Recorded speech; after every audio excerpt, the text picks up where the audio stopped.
Hello, my name is Edwinaya and welcome to this space. Today we are going to talk about conflict in Yemen. Yemen's civil war began in the framework of the Arab Springs in 2011 with a series of protests against the political corruption, unemployment, and the bad economic situation of the country. Due to the enormous repression exerted by the government, the riots increased, which resulted in the departure of President Abdullah, being replaced by al-Hadi. Under this new context, new fronts to the regime are opening. On one side, the Houthi movement, which claimed great inequality and discrimination on the part of the regime.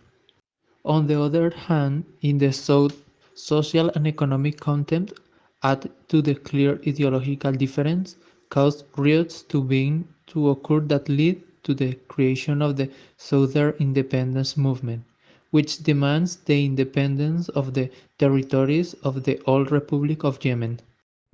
And as if that weren't enough, in the south, terrorist groups such as Al Qaeda and the Islamic State are taking the opportunity to expand their territory. Until this day, and despite numerous attempts to mediation, the war in Yemen is at the standstill.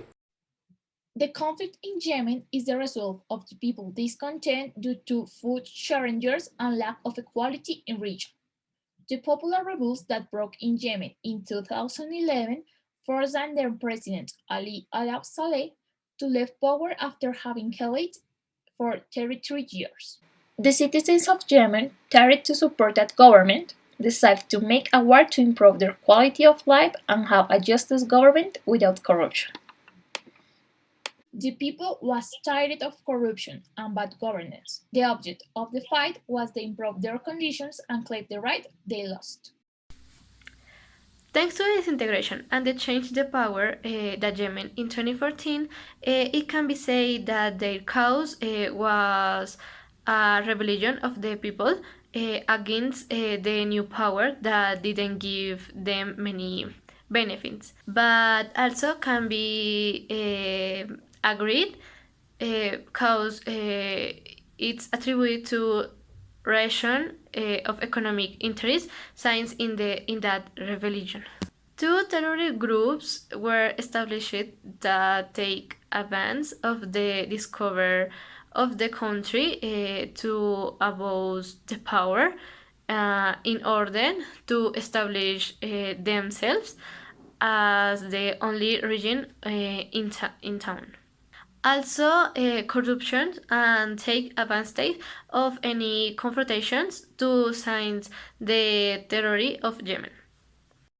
Poverty was one of the main reasons why all this conflict started, due to management of resources by the governments, but also this conflict was generated more poverty.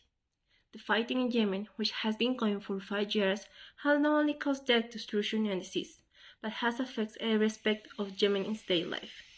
Yemen is the poorest country in the Middle East. Since March 2015, have forced more than 3 million people to flee their homes. Across the country, 82% of population requires some form of humanitarian help, and 14 million people can buy enough food for their families. In this picture, we can see Afia and her husband waiting for their food while their granddaughter is sleeping on cardboard in the country yard of a school in Marawa, where they took refuge from the fighting in the city of Hodeida. Millions of Yemenis lack access to clean water and health services, which highlight outbreaks of infectious disease such as cholera, malaria, and diphtheria, which have led thousands of deaths despite being treatable conditions.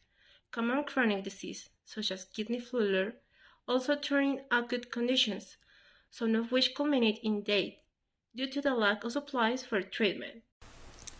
Ahmed and Shiva collect recyclable plastics so they can buy food for their mother and siblings, as their father has been unable to find work since they left home because of the war. At the beginning of the conflict, the poverty in Yemen was 47%.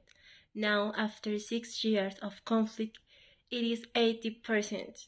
If the fighting continues, Yemen will be in 2022 the poorest country in the world, with 79% of the population below of the poverty line and 65% living in extreme poverty.